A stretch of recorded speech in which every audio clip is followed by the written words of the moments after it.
Buenos días, soy el doctor Oscar Valencia, coordinador de este espacio de educación médica continua. Les voy a nomás a recordar que por favor mantengan sus micrófonos en silencio. También les recordamos que al final de la presentación, en el mismo chat, habrá una liga para llenar una encuesta de satisfacción. También les recordamos que todas las preguntas las vamos a recibir en el chat y las podemos hacer llegar a nuestro ponente al final de la presentación.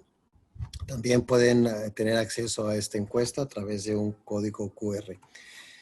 En nombre de la Escuela de Medicina y Ciencias de la Salud del Tecnológico de Monterrey, les doy la más cordial bienvenida a la sesión académica de pediatría.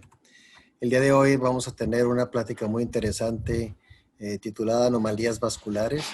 Va a ser impartida por la doctora Mirna Heréndida Toledo Baena y me voy a permitir presentar su currículum en breve. La doctora estudió medicina en la Universidad de La Salle, hizo la especialidad de pediatría en el Hospital Infantil de México Federico Gómez. La subespecialidad en dermatología pediátrica la realizó en la misma institución. Tiene una maestría en ciencias médicas por la UNAM. Es profesor de posgrado en el Hospital Infantil de México Federico Gómez y se desempeña como médico adscrito en esa misma institución. Es investigadora también del Hospital Infantil de México Federico Gómez, es SNI 1, y actualmente es la vicepresidenta del Colegio Mexicano de Dermatología Pediátrica. Sin más, le damos la más cordial bienvenida a la doctora Mirna y le cedo la palabra a la doctora Toledo. Adelante. Para mí es un honor el estar aquí con ustedes el día de hoy.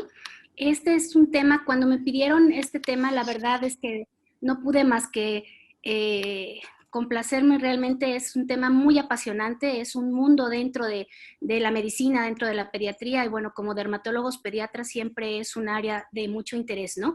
Es muy extenso el tema y un poco complicado. Traté de hacérselos un poquito más sencillo y sobre todo que viéramos cada una de las formas clínicas y poder ayudarles a hacer algún diagnóstico y con qué nos podemos apoyar de estudios de laboratorio o estudios de gabinete para poder llegar a un diagnóstico adecuado. Y vamos a empezar realmente esto, como les mencionaba, todas estas lesiones las vamos a clasificar dentro de las anomalías vasculares, ¿sí? Y para definirlas como tal, pues son todo el grupo de enfermedades o de lesiones que van a estar constituidas por vasos sanguíneos, es decir, es todo un mundo. Pueden presentarse solamente la lesión vascular o estar asociado a manifestaciones sistémicas. Aquí vamos a mencionarles algunos de los síndromes que tenemos que descartar cuando detectamos algún tipo de anomalía vascular en uno de nuestros pacientitos, que es parte del papel del médico de primer contacto. El saber cuándo una lesión vascular o una anomalía vascular puede ser dato de que hay alguna otra cosa que tenemos que indagar. Lo vamos a dividir, como bien decía el doctor, en dos grupos importantes. Para empezar, todo muy sencillo: en los tumores vasculares y en las malformaciones vasculares. ¿Cómo se va a dividir esto? Esto realmente va a ir de acuerdo a la cinética vascular, es decir, qué tanto se reproducen o qué tanto se dividen las células. Los tumores vasculares son aquellos que van a tener hiperplasia o proliferación celular endotelial, es decir, hay crecimiento de muchas células, por ponerlo de alguna forma. Y las malformaciones vasculares son errores en la morfogénesis vascular, es decir, va a ser el mismo número de células, pero van a estar malformadas, de ahí su nombre. Entonces, así es como las podemos dividir en forma general y podemos dar una idea como tal. La última clasificación que tenemos es la de abril de 2014 de la ISVA, que es la International Society of Study of Vascular Anomalies. Hicieron una última revisión en mayo de 2018 y las que les voy a mostrar es la actual.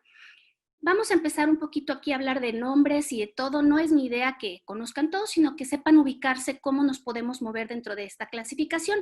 Como les mencionaba, pues vemos que son los tumores vasculares y las malformaciones vasculares. Los tumores vasculares en forma general los podemos dividir en benignos, localmente agresivos o limítrofes y malignos. Y las malformaciones vasculares pueden ser simples o combinadas. Así como que ahorita vamos a empezar un poquito paso a paso para que no se me vayan perdiendo y lógicamente si se pierden o algo así me avisan y con mucho gusto los ubicamos. Aquí les muestro como un collage de cada uno de ellos, ¿no? De este lado podemos ver los tumores vasculares y de este lado las malformaciones vasculares. Si nosotros pues las vemos de primera vez decimos, bueno, pues realmente no hay mucha diferencia, vamos a ir viendo ahorita poco a poquito. Solo les menciono estos primeros, pues son hemangioma infantil, este es un hemangioma congénito, una hemangiomatosis múltiple, un angiosarcoma de Kaposi y un granuloma piógeno. Aquí tenemos malformaciones capilares, venosas, linfáticas y mixtas, ¿sí? Vamos a ir poco a poquito para que ustedes puedan ya intentar hacer algún diagnóstico clínico de cuáles son las características de cada uno.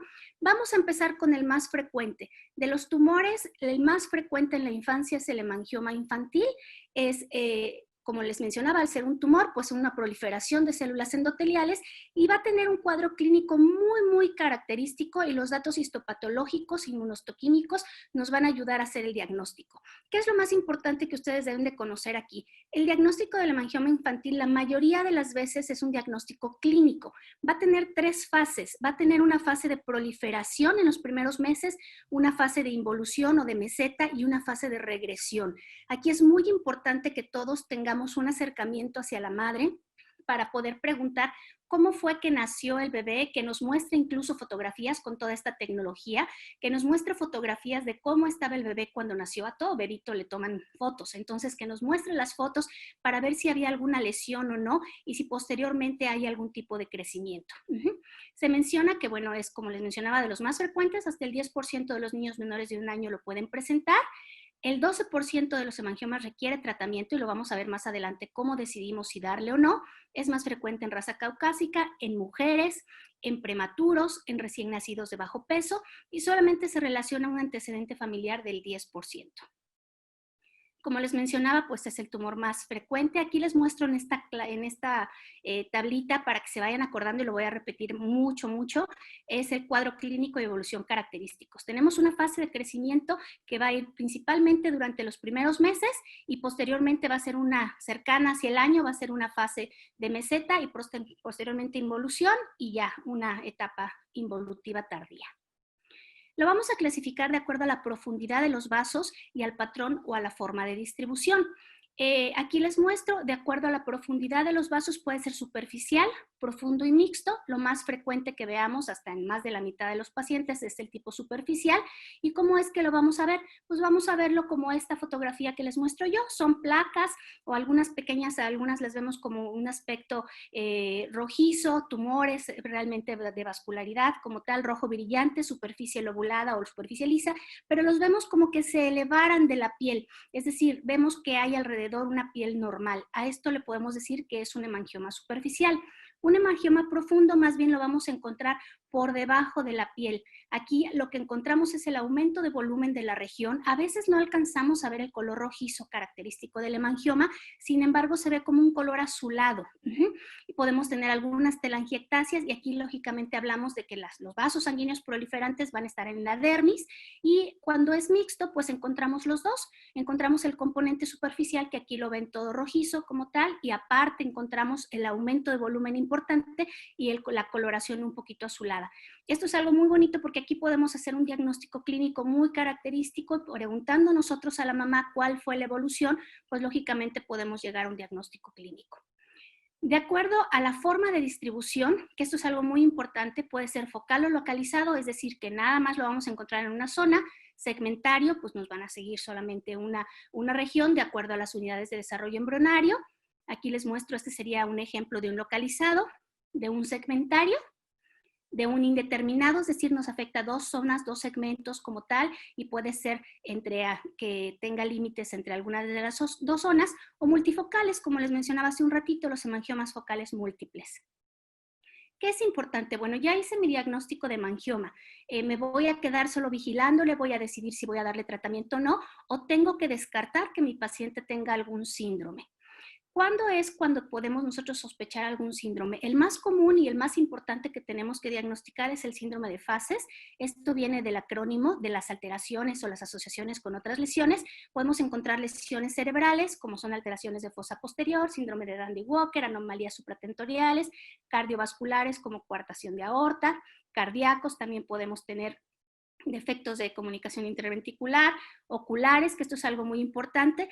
Nuestros pacientes pueden tener glaucoma, atrofia óptica, algunas alteraciones como tal, alteraciones a nivel external y algunas otras como les menciono aquí, hipotiroidismo, déficit de hormona de crecimiento, es decir, pueden tener cualquiera de todas estas. Entonces nosotros tenemos que descartar y hacer interrogatorios sobre cuáles son todos los otros órganos que están afectados. Este es un pacientito con fases, entonces vemos un hemangioma que me va a afectar principalmente la cara. Aquí es donde tengo yo que descartar que pudiera presentar un síndrome de fases. Esto se nos hace un poquito más fácil utilizando patrones que le denominamos de distribución de Angstrom.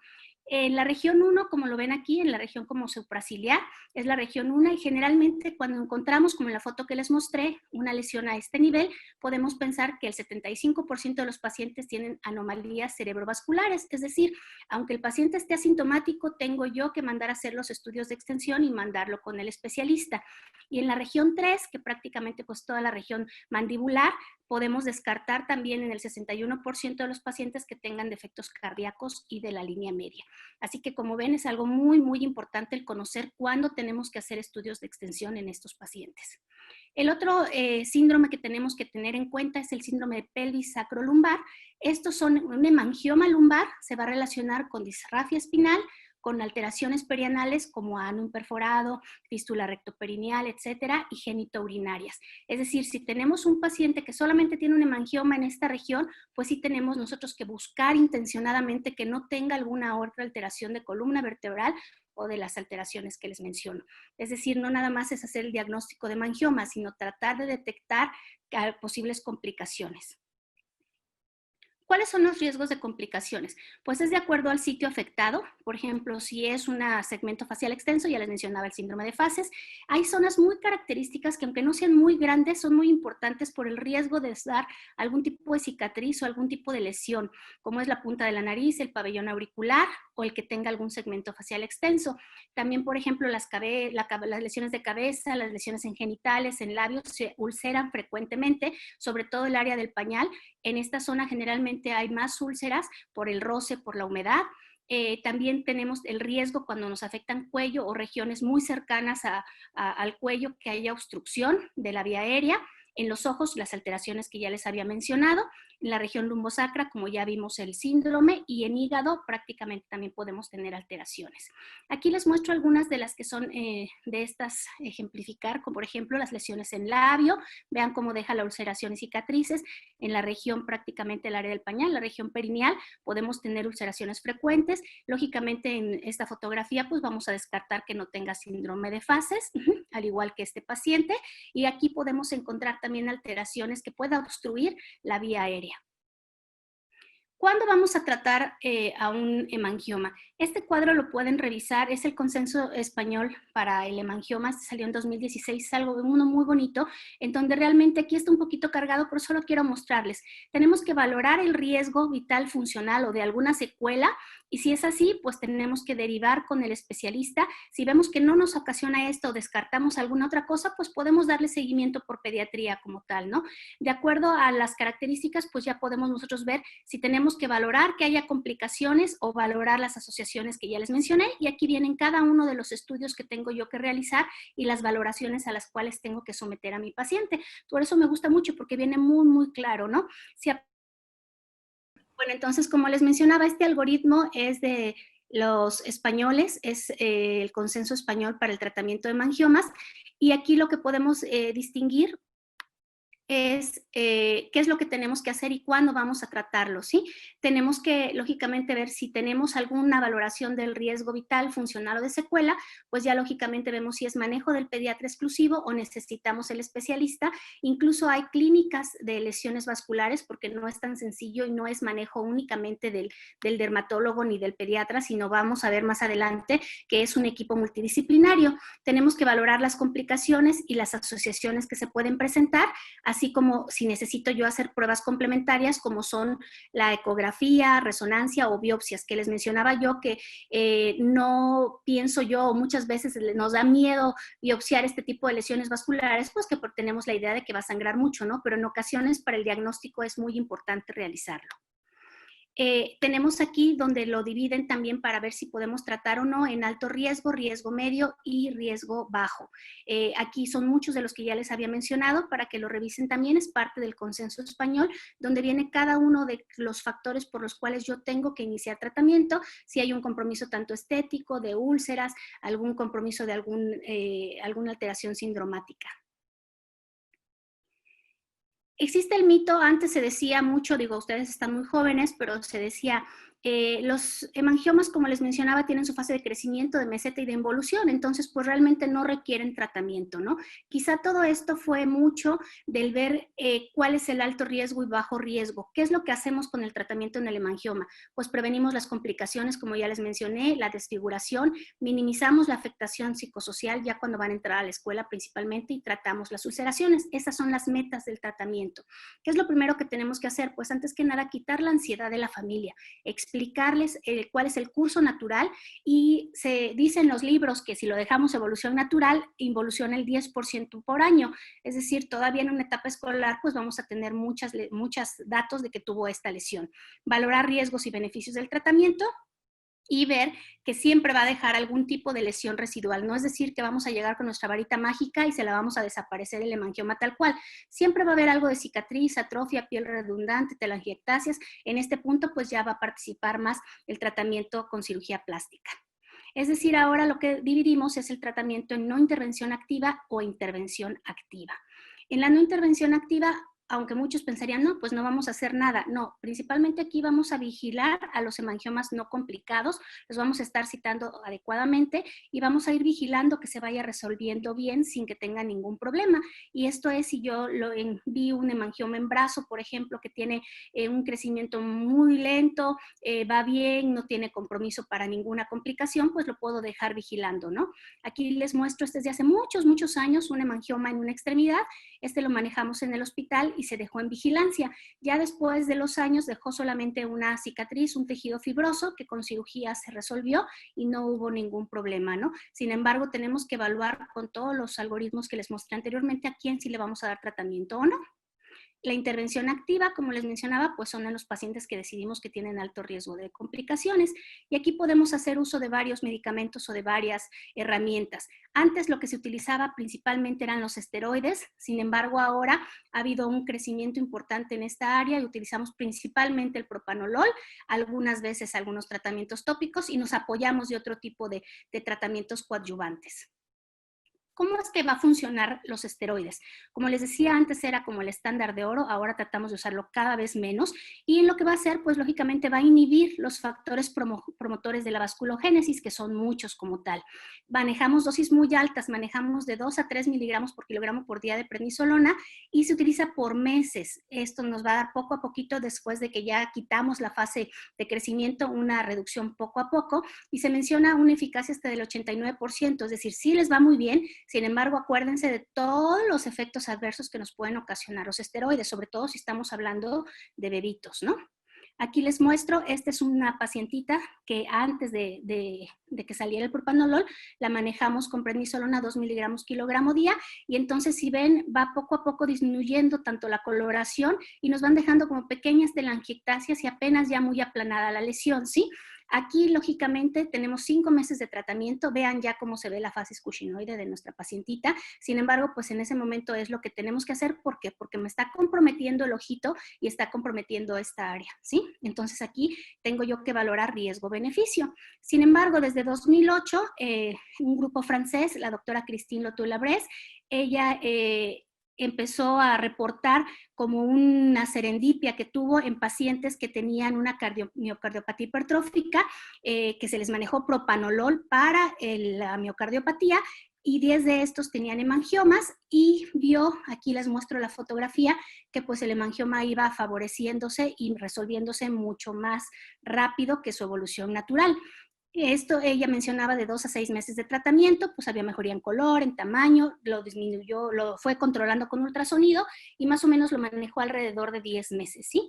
A partir de esto, pues empezó a investigar por qué funcionaba y qué era lo que pasaba y se vio que tiene 3 puntos de acción el propanolol como tal. En la etapa temprana va a disminuir la liberación de óxido nitroso y esto nos va a ayudar a que desde las 24 o 48 horas de que nosotros empezamos a dar el propanolol, empezamos a ver un aclaramiento superficial, es decir, ya estamos viendo que no hay vasodilatación, sino hay una vasoconstricción. Va a bloquear las señales bronquiogénicas, al igual que lo hace el esteroide, lógicamente sin los efectos colaterales, y va a inducir la apoptosis de células endoteliales, lo que nos va a dar una regresión del tumor. Entonces va a tener unos efectos muy importantes en esto. Aquí solamente les muestro, todos estos son los factores de crecimiento que encontramos en las fases que les mencionaba, de crecimiento, de meseta y de involución. Todos estos se han medido y aquí les muestro en dónde es que participa el propanolol. Aquí va a disminuir la cantidad del óxido nitroso y nos va a causar vasoconstricción, va a disminuir todos los factores de crecimiento que yo les mencionaba, entonces se va a quitar la angiogénesis y va en tercer lugar a mejorar o a promover como tal la apoptosis, que se las muestro aquí en el número 3. ¿Cómo lo manejamos? De 1 a 3 miligramos kilogramo día. Empezamos con 1 miligramo kilogramo día, a la semana aumentamos a 2 y a la siguiente semana aumentamos a 3. Y se va ajustando de acuerdo al peso conforme el niño va creciendo. Generalmente lo estamos manejando hasta el año y medio de edad y ahí lo disminuimos al 50% cuando ya no vemos que hay ninguna disminución, que ya estuvo como en fase de meseta, por decirlo así, y lo disminuimos a la mitad y 2 semanas después lo descontinuamos. En la mayoría de los casos ya no lo tenemos que volver a dar, sin embargo hay casos que lo requieren hasta mayor edad, ¿no? ¿Qué es lo que hacemos? Lo único que pedimos realmente pues es una valoración cardiológica. Antes se utilizaba hacer ecocardiograma, etcétera. Daba mucho miedo manejarlo en bebés tan pequeños. Sin embargo, ahora lo único que se pide es un electrocardiograma y esto es para tratar de descartar que haya un bloqueo AB y que yo con el propanolol pueda ocasionar algún riesgo al paciente. Se mencionan algunos efectos como tal.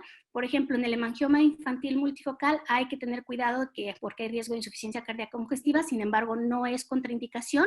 El síndrome de fases no es contraindicación, se menciona un riesgo relativo para enfermedad vascular cerebral, sin embargo, bien controlado. Nosotros tenemos pacientes con fases que se han manejado y les va muy bien.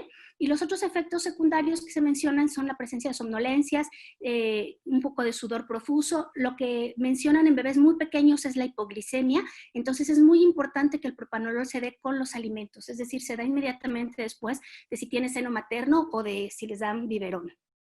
Todos estos efectos se van a descontinuar con al disminuir el tratamiento, ¿no? Esta es la publicación que les menciono, que salió en el Pediatrics de 2013, en donde ellos muestran, pues lógicamente, previo al tratamiento, a 2 miligramos kilogramo día y después de 6 semanas de tratamiento a los 8 meses de edad.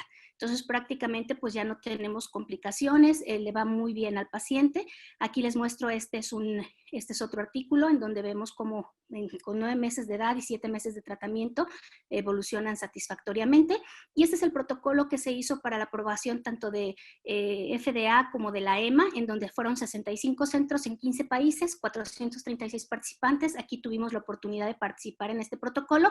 Se hizo un monitoreo muy importante de los pacientes y aquí se hizo para determinar la dosis. Se acabó concluyendo que la dosis ideal es 3 miligramos por kilogramo por día durante el tiempo, al menos durante 6 meses. Este es el artículo que prácticamente se reportó. Y estos son nuestros pacientitos de nuestro protocolo en el día 0, la semana 12, 24 y semana 72. Vean la buena evolución de los pacientes. Aquí este hemangioma en región parotidia también tuvo una respuesta muy buena. Aquí es donde se dieron a conocer los resultados y prácticamente pues fue una ayuda muy importante. En México todavía no ha sido aprobado por COFEPRIS, está en los trámites como tal, solamente se utiliza en Estados Unidos y en Europa, prácticamente en todos lados. En México lo seguimos dosificando con las tabletas, ¿sí? La conclusión es que pues el propanolol es eficaz y seguro, sabemos muy bien cómo actúa, son 3 miligramos por kilogramo día, mínimo 6 meses de tratamiento y hay que vigilar las complicaciones que nos puede ocasionar, ¿sí? Como les decía, dar junto con los alimentos. No es necesario estar determinando glucemias, pero sí recomendar que se dé con los alimentos. Les voy a mostrar un casito clínico para ver si todo esto quedó muy claro, espero no no se confundan. Es un paciente femenino de 4 meses, su mamá y papá jóvenes, sanos, embarazo normoevolutivo, es obtenido por parto ductósico a las 34 semanas, pesó 2 kilos 100 y a los 2 días de vida acude a urgencias por apnea, convulsiones y requiere intubación. Aquí les muestro, presentaba estas lesiones vasculares en toda la región derecha de la cara como tal. La mamá refiere que había eritema al nacimiento, o sea, nos llegó aquí con nosotros cuando tenía 3 meses con esta información que les menciono, y refería a la mamá que había crecimiento progresivo y ulceración en labio. Aquí les muestro también este otro acercamiento. De aquí lo que les menciono, hay que interrogar a la mamá para ver cómo es que nació el bebé. Le pedimos fotos de cuando nació, fíjense qué bonita foto, posteriormente a los 2 meses de vida y ya fue cuando nos llegó a nosotros. Aquí es muy difícil a veces pensar si es una malformación capilar durante esta primera fase como tal. Tenemos que ir viendo la evolución, ya que vemos que va aumentando y la fotografía que les mostré, pues lógicamente ya vamos viendo que no se está comportando como una malformación capilar, en donde va a seguir exactamente igual durante toda la vida. Entonces ya podemos sospechar que hay algún dato que pueda ser un hemangioma, ¿sí? Aquí lógicamente pues vemos que afecta toda una región de la cabecita, entonces tiene el antecedente de crisis convulsivas, de alteraciones de respiración. Tengo que descartar que esto no sea un hemangioma profundo. Se pide una resonancia magnética como tal, se hacen reconstrucciones y pues se diagnostica que sí corresponde a un hemangioma infantil. Por los datos que había presentado, pues hacemos nuestro estudio multidisciplinario, y neurología pues la caracteriza como un síndrome de Dandy-Walker, una epilepsia parcial, cardiología descarta alteraciones de corazón y en ortopedia se diagnostica displasia de cadera. ¿Cuál es su diagnóstico clínico? Sigue siendo un hemangioma infantil, es un síndrome de fases, un Stusch-Weber o un hemangioma congénito. Aquí les voy a ayudar un poquito ya para ustedes que quede la respuesta. Lógicamente es un síndrome de fases, ¿sí? Este otro casito también es para ver si les queda un poquito claro. Es un paciente femenino de 3 meses, prácticamente sin antecedentes de importancia. Nació a las 32 semanas de gestación, pesó 1,950 y estuvo hospitalizado por 22 días. Aquí es cuando llegó con nosotros. A los 3 meses vemos el aumento de volumen importante, las lesiones vasculares superficiales. La mamá refiere un crecimiento progresivo y los exámenes de extensión son normales. Es decir, vemos aquí la resonancia, vemos todos las lesiones vasculares, y aquí prácticamente si todo lo demás está normal, pues tengo mis mismos diagnósticos, pero sigo yo pensando que es un hemangioma infantil, ¿sí? Descarté alteraciones neurológicas, cardíacas, de ortopedia, etc. Aquí solamente se le diagnosticó una pequeña CIB y nada más es para no contraindicar el uso de propanolol. Se empezó propanolol y aquí les muestro la evolución después de 3 meses de tratamiento y al año de tratamiento prácticamente resuelto. Otros tratamientos que solo les voy a mencionar, pues es triamcinolona intralesional, que esto se utiliza en hemangiomas muy pequeños y principalmente que no estén localizados en cabeza, porque aquí podemos tener el riesgo de embolización. Entonces, a veces nos han llegado pacientes que los embolizan en fuera del hospital y les puede ocasionar ceguera. Entonces, es muy importante y más que nada por eso lo puse, porque esto es manejo del especialista. Se ha utilizado timolol tópico y esto es en hemangiomas muy pequeñitos de extremidades, en donde podemos encontrar que hay absorción de este medicamento y puede tener pues menor riesgo de complicaciones sistémicas al manejarlo en forma tópica. Se puede utilizar como coadyuvante cirugía y láser, no en fase proliferativa, sino más bien ya cuando son en su etapa de meseta o su fase de involución, podemos ayudar a que todo esto mejore, ¿no? Aquí les muestro, por ejemplo, en este tipo de pacientes se hace cirugía ya de la cicatriz que queda. Esto fue lo que quedó como tal y prácticamente el paciente queda normal. Esta fue ya el hemangioma residual, le llamamos, entra cirugía plástica y mejora mucho. Nosotros lo que manejamos es el láser colorante pulsado o Nd:YAG y ayudamos a que todas estas telangiectasias que quedan, recuerdan que les dije que no desaparece tal cual y nos deja súper bien, sino siempre hay algo que queda, ¿no? A este pacientito también le manejamos láser, entonces les ayuda muchísimo a quitar todas las pequeñas telangiectasias que quedan, ¿no? Hasta aquí vamos todos bien, dudas, preguntas, ¿vamos bien? Acabamos de ver ahorita el hemangioma infantil. Solamente les voy a mostrar un tipo más de esto y vamos a pasar a las malformaciones vasculares para que ustedes vean clínicamente cómo son. Aquí, por ejemplo, les platico, este pacientito es un recién nacido a término, sin ningún antecedente de importancia, padres sanos. Al momento del nacimiento se detecta este aumento de volumen en la extremidad inferior derecha. Principalmente, si nosotros vemos, pues decimos, bueno, nació con el hemangioma, puede ser un hemangioma congénito o qué es lo que está pasando, qué tipo de tumor. Vemos el aumento de volumen, ¿sí? Se interna lógicamente, se diagnostica que tiene una anemia hemolítica, trombocitopenia, fibrinógeno bajo, y esto nos hace pensar en fenómeno de Savage-Merritt, es decir, consumo de plaquetas. Se inicia lógicamente un tratamiento anticoagulante. Aquí se le piden los estudios de extensión. Aquí vemos que hay gran reforzamiento. Vemos que se trata de una lesión vascular. No nos checa tanto para un hemangioma, pero bueno, vemos el aumento de volumen importante. Vean cómo se ve. Entonces puedo yo pensar que es un hemangioma congénito, y los otros dos tipos de tumores vasculares, como un hemangioma en panacho o un hemangiosendotelioma de Kaposi. Esto solamente se los muestro para que vean ustedes que a veces no es tan fácil realizar un diagnóstico, ¿no? Aquí tenemos el hemangiosendotelioma de Kaposi en los localmente agresivos, tenemos el angioma en penacho en los benignos y el hemangioma infantil. O sea, son nuestros 3 diagnósticos diferenciales, ¿sí?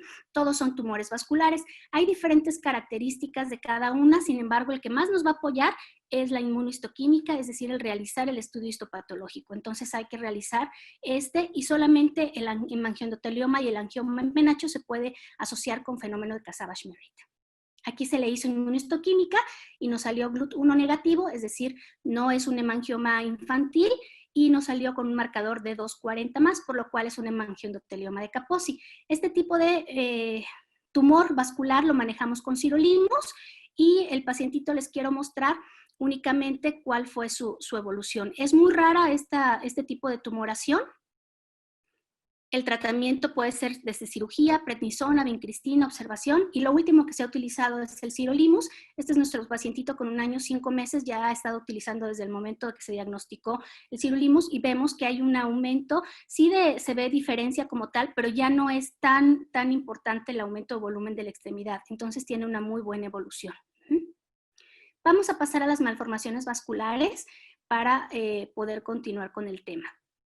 Las malformaciones vasculares son menos frecuentes, sin embargo, sí se encuentran en al menos el 1% de la población.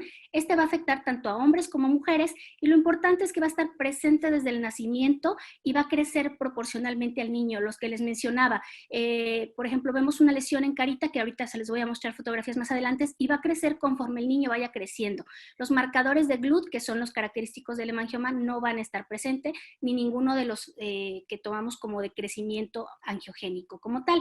Puede ser simple o combinado. Les voy a mostrar más o menos algunos y los síndromes que tenemos que descartar. Ahí me fui para atrás, esperen un segundo, no sé qué está pasando. Aquí está. Es un error, como les decía, en el desarrollo vascular, es decir, no hay mayor número de células, sino están malformadas como tal, y generalmente las lesiones capilares se encuentran a menos de medio centímetro, a 0.46 milímetros de la superficie, entonces son muy superficiales. Aquí vemos la típica como tal, que le podemos llamar mancha salmón, beso de ángel, bueno, le tienen muchos nombres como tal, y lo que vemos es el aumento de coloración, un poco de eritema en alguna zona, y también lo vamos a dividir por regiones, B1, B2 o B3. Aquí les muestro B1, B2 o B3. Y como les mencionaba, aquí la diferencia es cuando pedimos fotografía a la mamá, está exactamente igual que como nosotros la vemos, o sea, va a seguir creciendo, pero conforme al crecimiento del niño, ¿sí? Pensamos a veces que solo es estético, sin embargo, pues no lo es nada más, ¿no? Esta lesión puede ir engrosando con la edad, va a tener un aspecto nodular, va a relacionarse con glaucoma hasta en el 40% de los casos, y puede haber sobrecrecimiento de huesos y tejidos blandos. Aquí vemos este paciente ya adulto, vean todos los nódulos que son fácilmente sangrantes. Entonces, esto no nada más es una cuestión estética, también hay que darles tratamiento, por eso lo necesitamos empezar. Y el tratamiento ideal, pues, es el láser colorante pulsado. En el infantil contamos con los 2 láser colorante pulsado, que son el dye láser, que le denominamos, y el Nd:YAG. Estos tienen diferentes frecuencias y van a penetrar a diferentes profundidades, ¿no? Va a tener varios efectos el láser. Va a ser una fotocoagulación, es decir, va a romper como tal el vaso sanguíneo. El mismo ruido va a ayudar a que forme la púrpura, y esto va a ser un efecto bioestimulativo, es decir, va a haber una inflamación en los vasos sanguíneos, y esto nos va a hacer un efecto inflamatorio y una cicatrización. Entonces, así es como funciona el láser. Este es el láser que tenemos en quirófano y lo que hacemos es pues hacer una historia clínica, hacemos los estudios de extensión para ver que solamente se trate de una malformación capilar o una malformación venosa como la segunda que les muestro aquí abajo, pero tenemos que hacer un manejo multidisciplinario, que todos estos, de acuerdo a lo que ya hemos diagnosticado, sean los servicios que puedan estar al pendiente del paciente, ¿no? Aquí les muestro, nosotros los sedamos en quirófano y les muestro solamente algunas fotos de la evolución. Después de varias sesiones vemos una respuesta muy buena. Mientras más tempranamente empecemos, mejor es la respuesta porque los vasos sanguíneos son más pequeños y nos da una muy buena respuesta. Aquí les mostraba los anteriores. ¿Y qué tenemos que descartar? Tenemos que descartar algunos síndromes asociados como tal. Por ejemplo, el síndrome de Stuch-Weber. Aquí generalmente, bueno, lógicamente va a haber una malformación capilar en cara y cuando afecta frente y párpado superior, puede ser prácticamente que tenemos que descartar un síndrome de Stuch-Weber. Entonces tenemos que hacer la valoración neurológica. El síndrome de Klippel-Trenaunay-Weber, aquí podemos empezar con una malformación capilar. Ya es en la adolescencia cuando empiezan con venas varicosas e hipertrofia ósea. Pero si vemos niños que tienen una gran malformación capilar en las extremidades, hay que empezar a monitorizarlos para ver si no son candidatos a cumplir criterios para Klippel, ¿sí? La lesión capilar es la más tempranamente que aparece. Aquí les muestro, ellos tienen fístulas venosas, aquí les vemos en los estudios de extensión y un sobrecrecimiento, empiezan a tener más crecimiento de una extremidad. El síndrome de Cobb, aquí lo que podemos encontrar, si les mencionaba yo el síndrome lumbar en hemangioma, este sería la contraparte en una malformación capilar, la vemos en la lesión prácticamente columna también y tenemos que descartar también alteraciones del sistema nervioso central. El síndrome de Proteus, aquí podemos encontrar estos chiquitos que pueden tener múltiples alteraciones como nevos epidérmicos, masas subcutáneas, lipomas, alteraciones del sistema nervioso central y puede tener malformaciones capilares. Entonces es por eso que nosotros tenemos que hacer el diagnóstico. Aquí les muestro la planta que es como cerebriforme, lo describen, pero puede tener algunas malformaciones. El síndrome de Beckwith-Wiedemann, aquí podemos tener la malformación capilar, pero se va a asociar con macroglosia, con hepatomegalia, esplenomegalia, etcétera, y tenemos que buscar alteraciones del metabolismo de la glicemia. Podemos relacionar a estos pacientes con neoplasias a temprana edad. Entonces es muy importante poder buscar algunas otras cosas, no nada más la malformación capilar, ¿sí? La cutis marmorata congénita como tal, aquí podemos ver las alteraciones, son malformaciones capilares, pero se ven como una red reticulada como tal, ¿sí? Cuando únicamente se presenta, tenemos aquí que diagnosticarla como diferente a la cutis marmorata fisiológica. Es aquella que cuando aumenta la temperatura del bebito desaparece. Esta no, tiene atrofia, tiene disminución del tamaño de las extremidades y estas, aunque aumente o disminuye el calor o la temperatura, no se afecta, ¿sí? Tenemos que descartar que haya alteraciones a otros niveles. Aquí les muestro, si se vean bien aquí cómo está la atrofia, se ve bien, o sea, así como un lívido reticular, es como si fuera la cutis marmorata, pero esta zona de atrofia ya no es característica de una fisiológica. Tenemos que ver que fuera un síndrome ya como tal de telangiectásica congénita. Aquí les muestro el acercamiento. Y solamente vamos a hablar ahora de las venosas. Aquí les muestro, pues lógicamente, como se menciona, pues son más profundas, son vasitos venosos los que están aquí, también se pueden encontrar presentes al nacimiento y va a relacionarse muy pocas veces, pero sí con alteraciones esqueléticas, ¿sí? Aquí les muestro esta otra malformación venosa en extremidad. Aquí podemos ver, esta es mixta como tal, podemos tener una malformación capilar, pero vemos que va un poquito más profundo, hacemos estudios de extensión y ya corroboramos cuál es que no nada más únicamente son alteraciones capilares, ¿no? Este es un paciente con una malformación venosa, se le dio una sesión de láser y prácticamente remitió. Y también tenemos que buscar síndromes asociados, que solamente se los voy a enumerar, ¿sí? El síndrome de Maffucci, aquí tiene malformaciones venosas, las alcanzamos a ver aquí en los deditos, miren, en toda esta parte de aquí. Y aquí tenemos nosotros que descartar que tengan condromas y las alteraciones generalmente están en manos y en pies. Aquí vemos todas las malformaciones venosas como tal y vemos los osteolitos que le llamamos las calcificaciones en donde están los vasitos sanguíneos malformados y entonces aquí se acumula la sangrita y empieza a hacer la calcificación de todas estas zonas, ¿sí?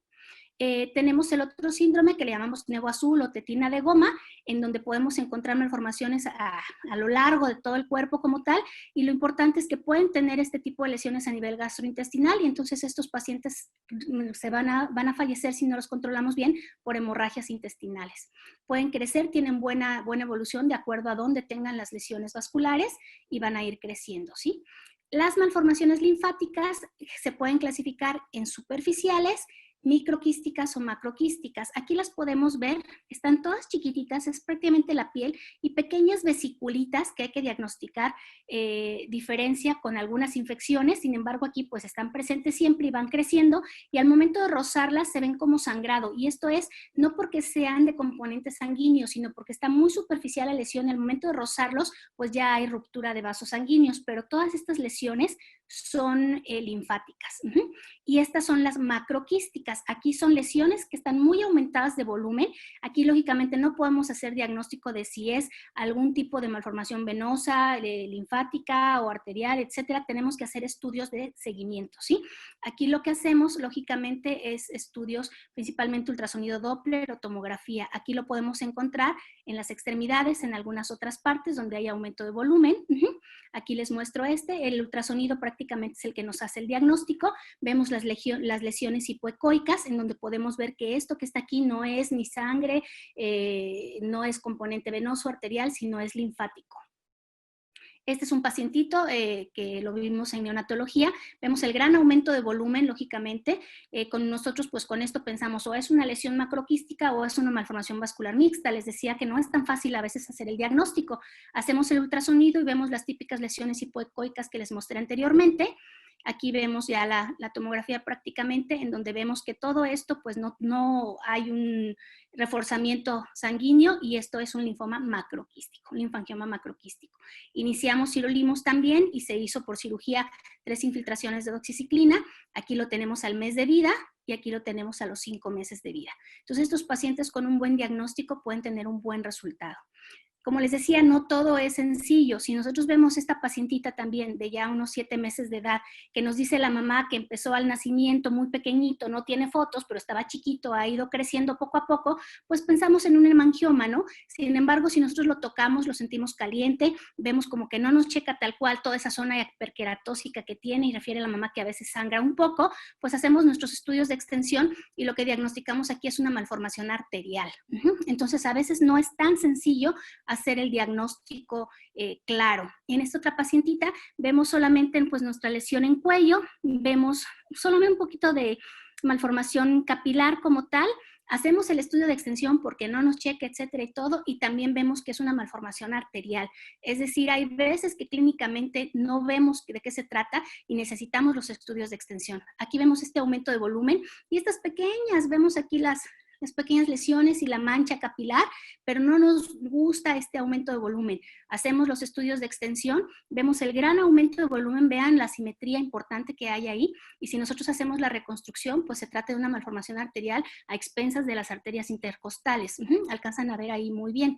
Todos estos pacientes, pues lógicamente tenemos que hacerlos en forma mixta. Este último que les presento también es como el principio. Tenemos un aumento de volumen presente al nacimiento, así ha estado desde el momento en que nació. Hacemos nuestro estudio de extensión y es una malformación arterial, ¿sí? Es decir, tenemos que hacer un diagnóstico clínico cuando necesitamos hacer estudio histopatológico y hacer exámenes de gabinete para ver realmente cuál es el diagnóstico adecuado, que quizás ese es nuestro papel como médicos de primer contacto, el poder llegar a hacer un diagnóstico lo más certero y poder canalizar. Es decir, no me voy a quedar con el paciente. Un solo médico no puede atender este tipo de pacientes. Tenemos que hacerlo en forma multidisciplinaria, ¿sí? ¿Qué es lo que nos puede orientar? Pues un poquito les pongo este cuadro de acuerdo al color, al aspecto, a la temperatura, a la palpación y auscultación. Es más o menos un poquito el resumen de lo que les he mostrado. Sin embargo, pues lógicamente hay que hacer uso de toda la semiología, ¿no? Tenemos algunos algoritmos en donde, bueno, podemos hacer algún tipo de estudio y podemos ver qué tipo de tratamiento les toca. Aquí entra, como les mencionaba, pues entra el láser, el dermatólogo como tal, entra también terapia de compresión, escleroterapia, embolización, radiofrecuencia o cirugía. O sea, sí tenemos, la verdad, bastantes opciones para el manejo multidisciplinario de estos pacientes, ¿no? No sé si tengan alguna duda. Fue un poquito larga, yo lo sé, pero no sé si les quedó alguna duda, alguna pregunta. Muchas gracias, doctora, por su brillante exposición. Yo creo que es un tema realmente fascinante y que, bueno, tenemos que tener una idea muy clara de cómo abordarlo esto, cómo también apoyarnos con dermatología y con con otras subespecialidades. Y le agradecemos mucho a la doctora Virna su exposición. Aquí una pregunta sería ¿cómo decidimos si se da propranolol o se pudiera usar también el timolol? O sea, ¿cuál sería la manera de decir por dónde empezamos nuestro tratamiento? Y si el sirolimus nada más lo vamos a utilizar en malformaciones o también se puede utilizar en hemangiomas. Bueno, ¿cómo decidimos entre timolol y propanolol? Realmente la indicación y lo que tenemos en el mercado es el propanolol, y aquí en México lo que tenemos es el propanolol en tabletas. O sea, lo que hacemos es dosificarlo de acuerdo al peso del paciente. El timolol muchas veces utilizábamos las presentaciones oftálmicas porque no tenemos un timolol tópico como tal, ¿sí? Solamente utilizábamos ese, y ahorita hay algunos laboratorios de preparaciones de fórmulas que tienen su timolol tópico, y ese es el que podemos utilizar y podemos adquirir. Solo es venta médico y lógicamente ya los dermatólogos los dispensan a los pacientes. Más que nada va a depender del tamaño de la lesión. Solamente lo utilizamos para hemangiomas muy pequeñitos en extremidades, en donde realmente vemos que el riesgo-beneficio de dar algo tópico a dejarlo en vigilancia pudiera darle el beneficio de que vaya disminuyendo más rápido dándole el timolol, ¿sí? O sea, solamente son casos muy, muy especiales o muy pequeñitos. Lesiones en cara, lógicamente no. Solamente sería en extremidades, solo que solamente sean, no sé, menos de 1 centímetro, cosas muy, muy pequeñitas que más que nada a la mamá o al familiar le causan un poquito de miedo esperar o dejarlos sin hacer nada, ¿no? Y los vamos vigilando y les va muy bien. Sin embargo, si nosotros ya vemos un hemangioma un poquito mayor, sí, la indicación es dar propanolol vía oral, ¿no? En cuanto al sirolimus, solamente se utiliza para malformaciones vasculares. Su mecanismo de acción es que va a actuar a través de la vía de mTOR, que es lo que nos ayuda como a manejar todo el crecimiento celular. Entonces solamente se utiliza en malformaciones mixtas y principalmente las que son venosas o linfáticas. Es en las que nos da muy buen resultado, ¿no? Recordemos que da también un efecto de inmunosupresión. Estos medicamentos se utilizaban antes para neoplasias, ¿no? Entonces, bueno, se siguen usando, pero se utilizaron ahora por este efecto que se ha visto en la vía de aumentar la replicación o el crecimiento vascular. Entonces, es solamente en malformaciones mixtas, principalmente en las linfáticas y venosas nos va muy bien con ellos. Sí, muchas gracias. Ceci, ¿tendremos algunas otras preguntas en el chat? Por el momento no, doctor. Aquí estoy viendo una que dice si es necesario repetir los estudios de imagen en el seguimiento de tumores como el hemangioma de Kaposi. Algunos sí hacemos generalmente, sobre todo los que les dejamos sirolimus, hacemos estudios de imagen. Lo ideal, lógicamente, es hacer resonancias, si se puede, sobre todo para no radiar tanto a los niños, o hacer algún tipo de ultrasonido cuando es posible de acuerdo a la localización. Pero sí, generalmente nosotros tenemos estandarizado todos los estudios de seguimiento que se tienen que hacer, tanto de laboratorio como de cada cuánto utilizar mediciones y medidas objetivas para ver si nos están respondiendo o no los pacientes, ¿no?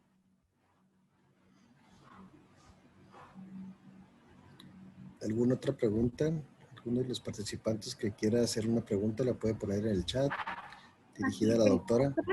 Dicen, ¿el tratamiento de tumores vasculares que se asocian a Cassavage-Merritt es necesario antiplaquetario, anticoagulante? Sí, por supuesto, se maneja, digamos que esto sería como el proceso agudo o la urgencia como tal. Es casi siempre al momento del diagnóstico, y sí, ahí nos hacemos apoyar por el servicio de hematología y se deja ya de acuerdo a lo que se piense, pero ya sea profiláctico o terapéutico, ¿no? Pero sí se les deja, ¿no? Y dice aquí, en el tratamiento de malformaciones arteriovenosas se apoyan en cardiología pediátrica intervencionista para embolización. Sí, nosotros en el hospital infantil no tenemos radiólogo intervencionista, pero tenemos muy buena relación con el hospital general, el servicio de radiología intervencionística, y tenemos una clínica como tal conformada con ellos.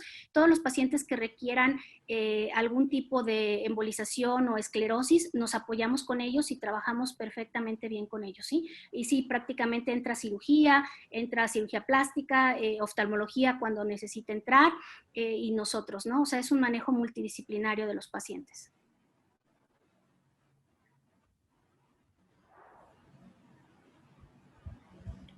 ¿Alguna otra pregunta?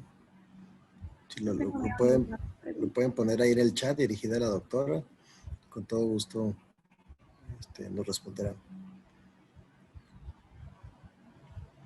Pues doctora, muchísimas gracias por su brillante exposición, una sesión en donde revisamos realmente tanto los tumores como las malformaciones, que son muchas las lesiones, son muchos pero los datos importantes que como pediatras debemos de manejar, pues tuvimos una revisión muy completa y agradecemos mucho su participación. Les recordamos que nomás que nos hagan favor de llenar la encuesta de satisfacción, ya sea por el chat o el QR. Y nuevamente agradecemos a la doctora Mirna Toledo su participación y a todos los participantes por haber ingresado a esta sesión. Muchas gracias y que tengan muy buen día. Gracias, muy amable. Gracias, doctora. Soy la voz que te habla desde adentro. La primera vez que me escuchaste, no me pudiste ignorar. Y dudaste. ¿De dónde viene? ¿De la cabeza? ¿Del estómago? ¿Del corazón? Primero te inquietaba. Después te di claridad. Porque tus caminos son la salud, la ciencia y el conocimiento, que te preparan para ayudar, sanar y salvar, para hacer una diferencia. Hoy sigo aquí, en medio de esta tormenta sin precedentes, empujándote a hacer historia con cada vida que tocas. Y cuando preguntes, ¿por qué yo? ¿Por qué ahora? Yo te hablaré más fuerte, recordándote que una comunidad de profesores, estudiantes, colegas y profesionales de la salud te respalda y reafirmándote que has elegido bien. Estás donde tienes que estar, haciendo lo que tienes que hacer.